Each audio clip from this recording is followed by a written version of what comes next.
আসসালামু আলাইকুম এভরিওয়ান। আজকে আমি তৈরি করে দেখাবো পাবদা মাছের দো পেঁয়াজা। আমি কিভাবে তৈরি করব এবং কি কি উপকরণ ইউজ করব আপনাদের সাথে শেয়ার করব।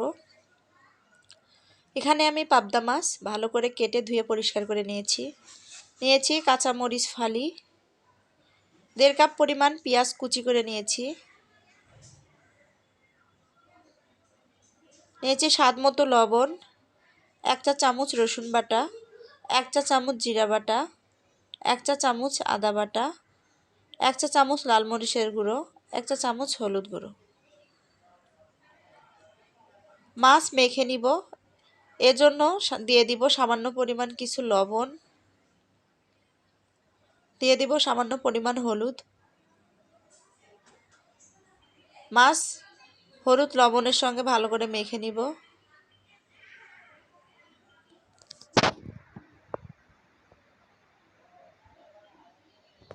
মাছ মেখে নেওয়া হয়ে গেলে চলে যাব রান্নায়।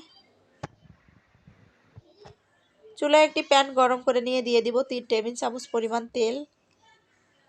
তেল গরম হয়ে এলে পাবদা মাছ দিয়ে দিব।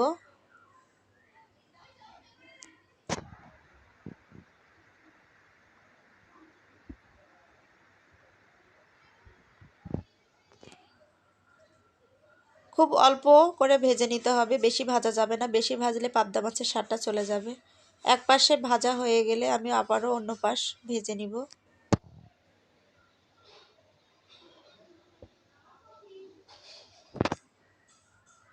মাছ ভাজা হয়ে গেলে আমি চুলা থেকে একটি প্যানে উঠিয়ে নিব।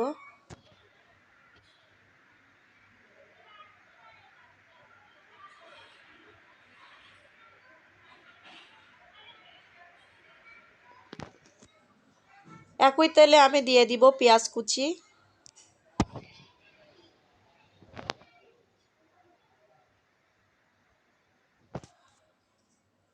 পেঁয়াজ হালকা ব্রাউন কালার করে ভেজে নিব।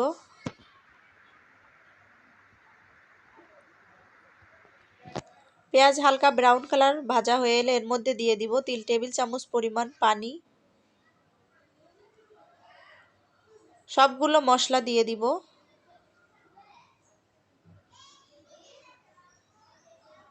এবার আমি পেঁয়াজের সঙ্গে মশলা ভালো করে কষিয়ে নিব।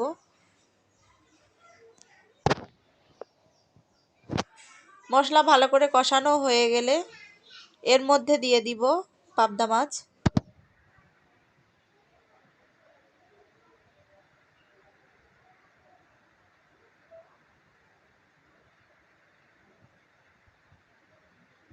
পাবদা মাছ দেওয়া হয়ে গেলে খুব আলতোভাবে মাছগুলো পেঁয়াজের সঙ্গে মশলার সঙ্গে ভালো করে নেড়ে দিতে হবে। নেড়ে হালকা করে কষিয়ে নিতে হবে।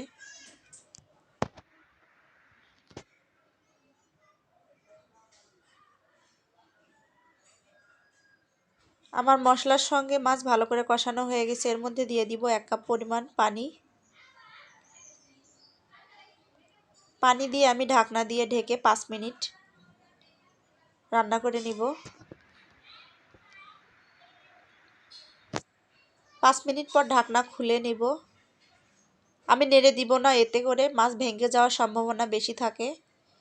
এর উপর দিয়ে দিব সামান্য কিছু পরিমাণ মরিচ ফালি করে দেওয়া।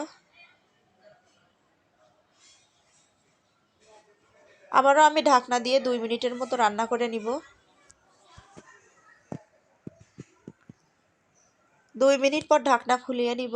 আমার পাবদা মাছের দো পেঁয়াজুটা রেডি। আমি আপনাদের মাঝে পরিবেশন করে দেখাবো।